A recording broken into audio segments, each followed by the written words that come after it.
there's always this, the COVID cop, the amateur COVID cop that live amongst us, the people who would desperately like to be deputised by their local sheriff to crack down on the lack of mask wearing or someone who's in the wrong place at the wrong time. And apparently 3,000 of them live in Greater Sydney right now, and they've been dobbing to the cops, and the cops are cool with it. Since March last year, we've had around 40,000 calls to Crime Stoppers for people being concerned about COVID behaviour. Over the weekend, we saw 3,000 calls alone from members of the community who were concerned about COVID breaches. Rowan, that's a lot of dobbing. Paul, Australia, rightly, the culture of Australia is always abhorred dobbers. I remember at school, the worst thing you could be was a dobber. Quite rightly so. Dobbers are repellent. If you live in countries like China or East Germany, or going back further into totalitarian states like Germany, World War II, dobbing in is a critical part of a totalitarian state. They rely on the citizens, particularly in places like East Germany, they rely on the citizens to snitch on each other. It's a repellent thing. But I'm going to get into the spirit of dobbing in, Paul, and I'm going to dob in the police. And I'm going to dob in Gladys Berejiklian. And I'm going to dob in Kerry Chant. I don't think they know what they're actually doing, any of them. And I'm going to dob in the police commissioner for running around like a little totalitarian dictator when he should be out tackling serious crime. And then, of course, there is the language that's currently being used by the leadership in New South Wales. Now, I get it. Whether they should be freaking out or not, they are. And I think they are right at the edge, if not a little bit over the top. I call this, quite rightly, COVID theatre.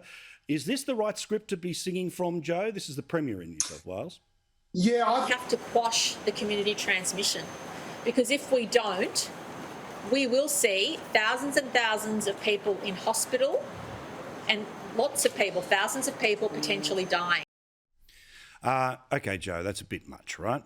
Look, it's a little bit much, but at least whenever Gladys comes out and says these things, I always feel like it's kind of a kindly aunt who will give you a little bit of freedom, give you a little bit of rope and hope that you don't use it to hang yourself. I think it's very different to the sort of exaggerated, look, we've just stepped off the set of the Poseidon Adventure kind of posturing of the premiers to the north and south of us. So I think she has been very measured. She's entered into a lockdown very reluctantly. When that was done, it was done with as few restrictions as possible. Obviously, under enormous pressure, she's been effectively forced by her health advisors to tighten that up. I think she was much calmer today than she was yesterday. We saw the numbers she's really worried about are the people who are infectious for particularly the entire part, were out and about in the community for their entire period of infection before the contact tracers got a hold of them.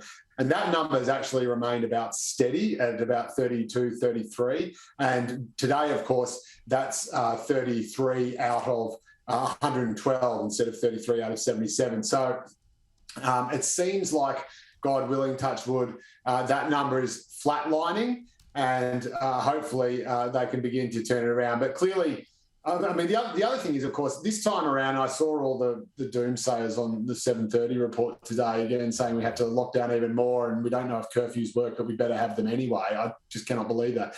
Again, it does actually seem that it is starting to take effect, the measures we've done already. And also, this is a completely different time. We've got most people over the age of 70 vaccinated. And indeed, I think most people over the age of about 50 or 60 have had at least one jab from memory, the last time I checked. I'm fully vaccinated, so there's no worries there.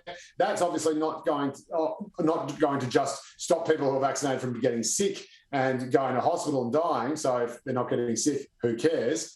But it's also going to hopefully break up some of those chains of transmission and stop the virus. And as more and more people get their second jab, there will be more and more. So all this crazy four horsemen of the apocalypse talk about being locked down till Christmas is just madness in my view.